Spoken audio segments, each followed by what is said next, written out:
दोस्तों, good evening. कल मैं बार में बैठा था, कुछ मेरे दोस्त बैठे थे मेरे साथ। तो एक कन्वर्सेशन चला कि 2024 इलेक्शन में बीजेपी को कितनी सीटें मिलेंगी। मेरे दोस्त ने कहा कि एक एस्ट्रोलॉजर है जिन्होंने फोरकास्ट किया है कि बीजेपी को 415 सीट मिलेंगी 2024 इलेक्शन में। और इसी और एस्ट्रोलॉजर ने फोरकास्ट पहले भी किया था कि 2019 इलेक्शन में उनको 303 सीट मिलेगी। ये दुरुस्त बात है कि 2019 इलेक्शन में बीजेपी को 303 सीट मिल गई। अब क्वेश्चन ये उठता है कि क्या 2024 में बीजेपी को 415 सीट मिलेंगी। एक बात याद रखिए कि सिर्फ एक बार हमारी हिस्ट्री में 400 सीट से ज़्यादा आई थी, और वो थी कांग्रेस पार्टी की, जब राजीव गांधी प्राइम मिनिस्टर थे और उनको वोट मिला था जब इंदिरा गांधी की असैसिनेशन हो गई थी। तो उसका एक बैकलैश था। और उससे पहले पंडित नेहरू 3 इलेक्शन जीते और तकरीबन 2/3 मेजोरिटी के साथ जीते रहे। 350 सीट उनकी आती रही। उसके बाद सिर्फ बीजेपी को वर्किंग मेजोरिटी मिला 2014 में, और 2019 में 15-20 सीट एक्स्ट्रा मिल गई।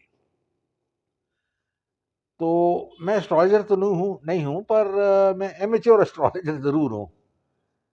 और मैं इतना कहूंगा कि एस्ट्रोलॉजी बहुत इनएग्जैक्ट साइंस है और इसमें से कोई चीज डेफिनेट नहीं आप बता सकते।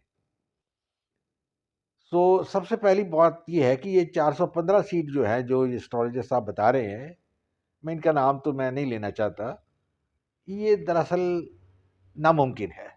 बीजेपी को 415 सीट किसी हालत नहीं मिल सकती 2024 इलेक्शन में। मेरी राय ये है कि इनको बड़ी मुश्किल होगी 275 सीट भी लेने के लिए, क्योंकि सिचुएशन और माहौल बहुत चेंज हो गया है। और आधा फॉल्ट जो ये हुआ है, ये बीजेपी का खुद का फॉल्ट है। सबसे पहले तो एक पोलराइजेशन हो गई है वोटिंग की, और ये है on religious and caste line.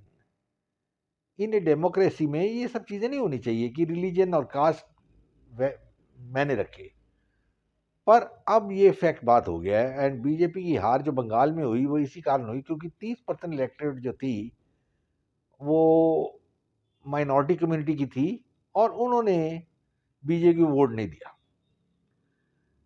और बीजेपी जो के सपने थे कि हम गवर्नमेंट बनाएंगे, वो चकनाचूर हो गए, क्योंकि इनको 70-75 सीट मिली। और जो टीएमसी थी, ममता बनर्जी की पार्टी, वो 225-26 सीट ले गई। तो ये मिसमैच रहा। अब पार्लियामेंट में भी ये याद रखिए कि एक प्लस पॉइंट जरूर है बीजेपी का कि इनके पास एक नेशनल लीडर है नरेंद्र मोदी के नाम से, और ये हिंदुस्तान के ऊपर छाए हुए हैं, और कोई इंडियन लीडर जो है उनका मुकाबला नहीं कर सकता। पर जैसे एक कहावत और भी है अंग्रेजी में, one swallow doesn't make a summer. यानी एक शख्स या आदमी कोई चीज चेंज नहीं कर सकता। और पर्टिकुलरली इन डेमोक्रेसी जैसी इंडिया जैसी, जहां 1400 मिलियन आदमी रहते हैं, तो उनके लिए उनको सबको स्वे करना बहुत मुश्किल चीज है। और बीजेपी ने खुद अपनी कुछ कुल्हाड़ियां मारी हैं, क्योंकि इनकी सदर्न स्टेट्स में इनकी रिप्रेजेंटेशन बहुत पुअर है।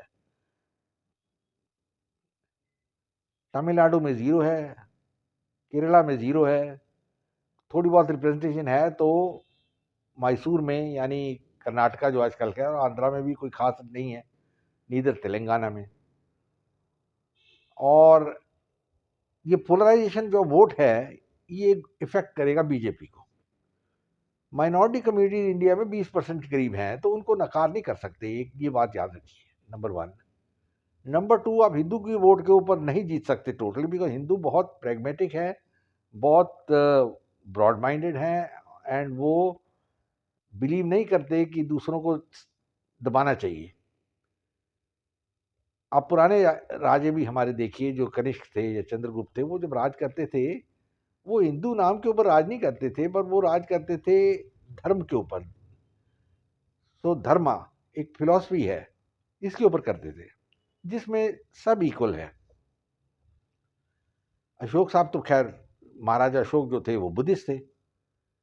तो सिचुएशन जो अब आ गई है कि एक पोलराइजेशन ऑफ वोटिंग हो गई है, और कास्ट लिंग्विस्टिक लाइंस पे भी चल रहा है काम, और रिलीजियस लाइन पे भी चल रहा है। और बीजेपी ने कोई अपना क्रेडिट नहीं दिखाया, क्योंकि इनकी गवर्नेंस भी अप टू लेवल नहीं रही। कई प्रोमिसेस जो इन्होंने किए वो पूरे नहीं किए, जैसे ओआरओपी जो प्रॉमिस किया था वो नहीं दिया। और एक्स सर्विसमैन बहुत बड़ा वोटिंग चंक है हिंदुस्तान में, पर्टिकुलरली नॉर्थ स्टेट्स में, यूपी, अपना हरियाणा, पंजाब और हिमाचल में, राजस्थान में। और इवन सेंट्रल गवर्नमेंट सर्विस नाराज है, क्योंकि इन्होंने 9 महीने का डीए काट लिया, और अब कभी कहते हैं आ रहा है, नहीं आ रहा है, नोबडी नोज क्या हो रहा है। एंड सेकेंडली, बीजेपी जो है, इन्होंने फार्मर्स के अगेंस्ट घुटने टेक दिए, और वो भी बेसिकली पंजाब फार्मर, तीनों जो फार्म लॉ थे वापस ले लिए। इसका क्या मतलब हुआ? मतलब ये हुआ कि कोई एजिटेशन करता रहे, आप लॉ पीछे ले लेंगे। और ये करने के बावजूद भी ये पंजाब में इनको एक सीट नहीं मिली, ये हार गए बिल्कुल ही। तो क्वेश्चन इज कि आगे क्या होने वाला है 2024 में। अब ये याद रखिए कि साउथ इंडिया में जो सदर्न स्टेट्स हैं उनकी तकरीबन 130 सीट है, और अगर वहां बीजेपी की 10 या 15 सीट ही आई, तो ये बाकी स्टेट से इनको 260 या 270 सीट लानी पड़ेगी to get a working majority. और वो मुझे बहुत मुश्किल लग रहा है, बिकॉज दो ही स्टेट्स हैं, गुजरात और मध्य प्रदेश, जहां इनकी जीत श्योर शॉट है।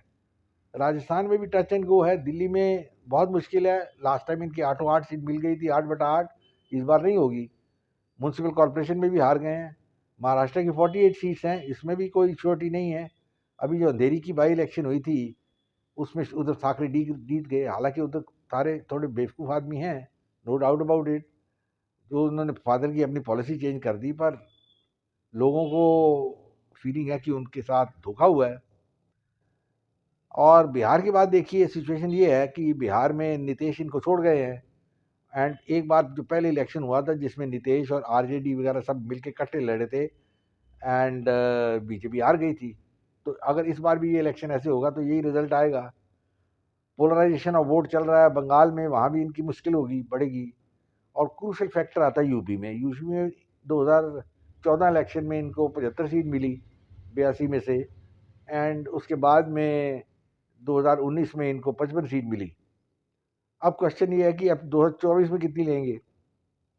वहाँ भी हाल इतने अच्छे नहीं हैं कि वो स्वीप कर जाएंगे और 70-80 सीट ले जाएंगे, ऐसा नहीं होने वाला। बिकॉज एक तो इनकम्बेंसी फैक्टर भी आ जाता है।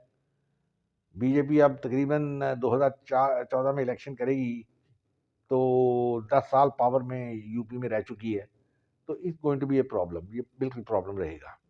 पंजाब में तो ये जीरो है ही।